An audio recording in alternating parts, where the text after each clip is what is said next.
Isang milagro ang pagkakaligtas ng singer-actor na si Lance Raimundo na nabagsakan ng barbell. Ngayon ipinakita ni Lance ang kanyang bagong muka. Ibandila mo, MJ Felipe. March 19, 2014, nabasag ang muka ng actor-singer na si Lance Raimundo nang aksidenteng mabagsakan siya ng 95 pounds na barbell nang matabig ito ng kanyang trainer habang nagwo-workout sa gym. Sa tindi ng tama sa muka at dami ng dugong nawala, mismong doktor hindi inakalang mabubuhay pa siya.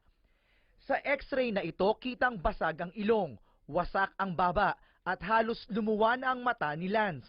Dumaan sa skull reconstruction at pagsasaayos ng mata ang singer. Ang gastos, halos 2 milyong piso. Ngayon matapos ang 2 operasyon, ito na ang bagong mukha ni Lance. First of all, I'm glad that I'm alive, that I survived. When I feel younger, I feel stronger. Nilagyan din siya ng mga bakal sa mukha.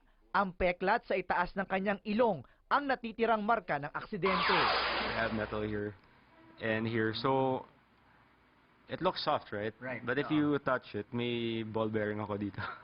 Nilaipo nila ako.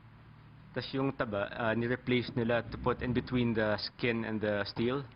For the nose naman, they had to harvest cartilage from my right ear and transfer it to the nose. Okay.